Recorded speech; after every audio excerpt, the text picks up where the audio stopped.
Rich dad poor dad एक ऐसी book है जिसने बहुत से लोगों की लाइफ चेंज की है। ये हमें 6 स्टेप्स बताती है रैट रेस से बाहर निकलने के लिए, यानी 9 to 5 के चक्रव्यूह से हम बाहर कैसे निकलें। तो आइए एक एक करके ये 6 अमेजिंग लेसन सीखते हैं। Lesson 1, rich people do not work for money. Robert कहते हैं कि पुअर और मिडिल क्लास लोग पैसों के लिए काम करते हैं, लेकिन अमीर लोग पैसों से काम करवाते हैं। आइए इसे एग्जाम्पल से समझते हैं। एक बहुत ही फेमस रिजॉर्ट एक गांव में खुलने वाला था, जिसकी वजह से रिजॉर्ट में बहुत से कंस्ट्रक्शन वर्कर्स की जरूरत थी। उस गांव के 2 कंस्ट्रक्शन वर्कर्स को हायर किया गया। पहले का नाम था राहुल और दूसरे का विकास। राहुल का सिर्फ एक गोल था कि वो हर रोज ज्यादा से ज्यादा सैलरी लेना चाहता था, जबकि विकास ये सोचता था कि रिजॉर्ट के आने से गांव में क्या क्या चेंजेस आएंगे और उन चेंजेस से मैं कैसे पैसिव इनकम बना सकता हूँ। दोनों पढ़े लिखे तो नहीं थे, लेकिन इंटेलिजेंट थे। दोनों ने जो सोचा वो पा लिया। राहुल ने अपने मैनेजर की चमचागिरी करी और उसने अपनी सैलरी विकास से ज्यादा करवा ली। साथ में उसने ओवरटाइम भी करना स्टार्ट कर दिया ताकि वो और ज्यादा पैसे कमा सके। उसने मैनेजर से रिक्वेस्ट करके अपने बड़े बेटे को भी काम पर लगवा लिया। अब बाकी कंस्ट्रक्टर्स के मुकाबले राहुल की सबसे ज्यादा सैलरी थी, लेकिन विकास कुछ और सोच रहा था। विकास ने जब रिजॉर्ट के बारे में पता किया तो उसे पता चला कि ये एक बहुत ही फेमस रिजॉर्ट है जो सिर्फ उनके गाँव में नहीं बल्कि बाकी गाँव में भी खुलने वाला है। उसे ये भी पता चला था कि रिजॉर्ट एक पब्लिक कंपनी है, यानी इसके शेयर्स वो ले सकता है। तो उसने 3 काम किए। पहला तो उसने उस कंपनी के शेयर्स खरीद लिए। दूसरा उसने ये किया कि जो नए गांव में रिजॉर्ट खुलने वाला था वहाँ पर उसने कुछ बीघा जमीन बहुत ही सस्ते प्राइस पे ले ली।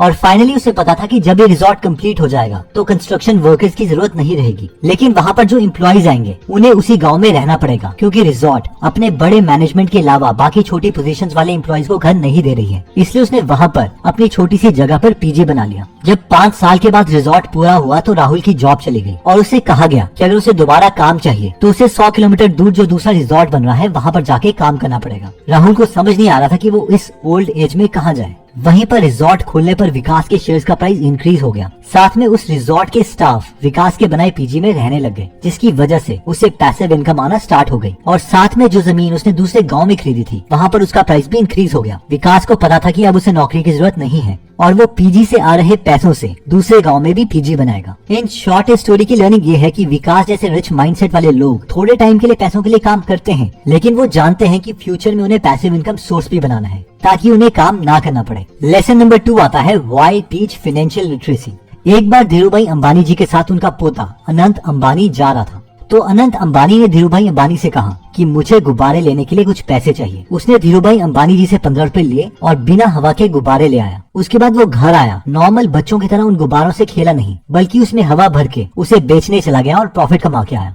मैंने जाकर गुब्बारे की पैकेट खरीदी और हवा तो फ्री होता है तो हवा भर दी और बेचने चला गया।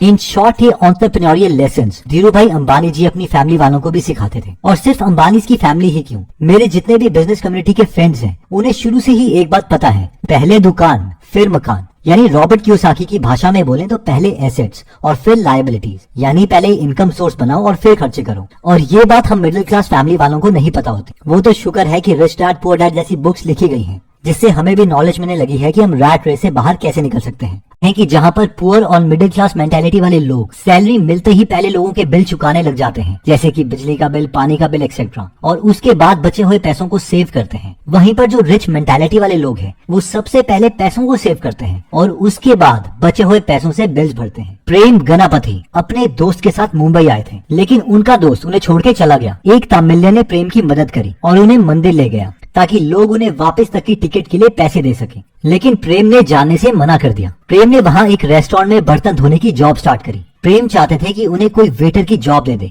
लेकिन उन्हें ये जॉब नहीं मिली। फिर एक दिन एक डोसा रेस्टोरेंट वाले ने उन्हें अपने रेस्टोरेंट में चाय बनाने की जॉब दे दी। प्रेम चाय तो बहुत अच्छी बनाते थे, लेकिन उसके साथ साथ बाकी लोगों से बात करने में वो बहुत अच्छे थे, जिसकी वजह से उनके टी स्टॉल्स में बाकी टी स्टॉल्स के कंपैरेटिवली 3 गुना बिक्री होती थी। एक बार एक कस्टमर ने बोला कि मैं पैसे लगाता हूँ और हम दोनों अपना मिलकर एक टी स्टॉल खोलते हैं और इस बिजनेस में हम 50-50% के ओनर होंगे। प्रेम मान गया और वो स्टॉल अच्छा भी चला, लेकिन थोड़े टाइम के बाद प्रेम के पार्टनर को लगा कि मैं इसे तो बहुत ज्यादा पैसे दे रहा हूँ, इसलिए उसने प्रेम जी को निकाल दिया। प्रेम को बहुत बुरा लगा और उन्होंने अपना डोसा आउटलेट खोलने का सोचा और उस डोसा आउटलेट को नाम दिया डोसा प्लाजा, जिसमें 150 वैरायटी के डोसा मिलते हैं। ये डोसा प्लाजा बहुत फेमस हुआ। आज डोसा प्लाजा के 26 आउटलेट्स हैं और इनके पास 150 एम्प्लॉय हैं और ये हर साल 5 करोड़ का टर्नओवर करते हैं। पर हम लोगों के मन में सवाल ये आ रहा होगा कि प्रेम जी के पास डोसा आउटलेट खोलने के लिए पैसे कहाँ से आए? तो ये पैसे उनकी सेविंग्स थी। जितने साल उन्होंने काम किया वो खुद को पहले पे करते थे। कई बार ऐसा टाइम आता था कि उनके पास बाकी बिल्स के लिए पैसे नहीं होते थे, लेकिन उन्हें पता था कि अगर उन्होंने पहले बिल्स पे कर दिए और खुद अपने फ्यूचर के लिए पैसे सेव नहीं करे तो वो हमेशा उसी सिचुएशन में रह जाएंगे जिस सिचुएशन में वो हैं। और इसी कॉन्सेप्ट को रॉबर्ट अपनी बुक में कहते हैं कि माइंड योर ओन बिजनेस। तो अब आते हैं लेसन नंबर 4 में, जो कहता है work to learn, don't work for money. Robert कहते हैं कि अमीर माइंडसेट वाले लोग पैसों के पीछे नहीं भागते बल्कि लर्निंग के पीछे भागते हैं। आइए इसे अमेजिंग एग्जांपल से समझते हैं। थिंक एंड ग्रो रिच एक ऐसी बुक है जो इतनी फेमस है कि बहुत से लोग बस उसे लगाकर छोड़ देते हैं ताकि उनके सबकॉन्शियस माइंड में वो स्टोर होती रहे। लेकिन क्या आप जानते हैं कि ये बुक लिखी कैसे गई थी? ओके, तो इस बुक के ऑथर है नेपोलियन हिल। नेपोलियन हिल को उस वक्त के दुनिया के रिचेस्ट इंसान एंड्रयू कार्नेगी ने बुलाया था और उन्होंने कहा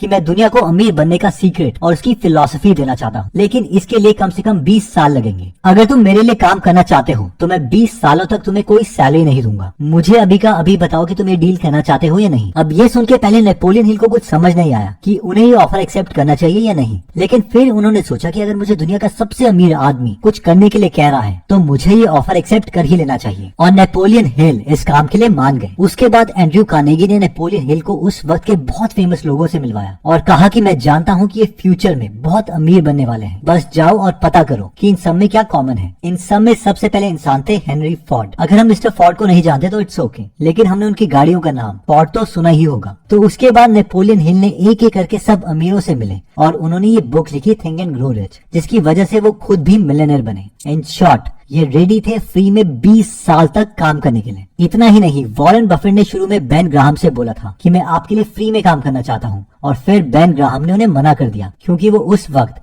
सिर्फ ज्यूज को जॉब देते थे। वैसे ही मुनीश पब्राय ने वॉरेन बफेट से बोला था कि मैं आपके लिए फ्री में काम करना चाहता हूँ, और फिर वॉरेन बफेट ने मना करते हुए कहा नहीं, मैं अकेले ही ठीक हूँ। इन शॉर्ट लेसन ये है कि अमीर माइंडसेट वाले लोग जल्दी से कुछ पैसे कमाने का नहीं सोचते, बल्कि वो उन स्किल्स के पीछे भागते हैं जो लॉन्ग रन में उन्हें वेल्थ क्रिएट करके दे। लेसन 5 आता है the rich invent money. Robert कहते हैं कि जो सबसे बड़ा एसेट किसी भी ह्यूमन के पास है वो है उसका दिमाग, और अगर उसने अपने ब्रेन में इन्वेस्ट किया है तो वो कभी भी एनॉर्मस वेल्थ क्रिएट कर सकता है। आइए इसे एग्जांपल से समझते हैं। एक बार एक रियल एस्टेट बिजनेसमैन ने देखा कि एक एरिया की प्रॉपर्टी की कीमत काफी बढ़ गई है क्योंकि वो रोड के साथ थी, लेकिन एक और प्रॉपर्टी थी रोड के साथ और उसका प्राइस दूसरी प्रॉपर्टी से 1/4 प्राइस पर मिल रहा था। इसका रीजन सिर्फ एक था कि सड़क और उस प्रॉपर्टी के बीच में एक गंदा सा नाला आता था जिससे बहुत बदबू आती थी, और साथ में इस प्रॉपर्टी में पहुंचने के लिए सड़क से घूम के जाना पड़ता था। तो जहाँ पर सब उस प्रॉपर्टी से भाग रहे थे, उस बिजनेसमैन ने इसमें अपॉर्चुनिटी देखी। उसने वो प्रॉपर्टी जल्दी से खरीद ली और 3 लाख रुपए इन्वेस्ट करके उसका नाला बंद करवा दिया, और साथ में सड़क से लेकर उस प्रॉपर्टी तक एक छोटा सा पुल बना दिया। ये 2 काम करते ही उस प्रॉपर्टी की कीमत भी दूसरी प्रॉपर्टी जितनी हो गई, और उसने वो प्रॉपर्टी को बेचकर 3 गुना का प्रॉफिट कमाया।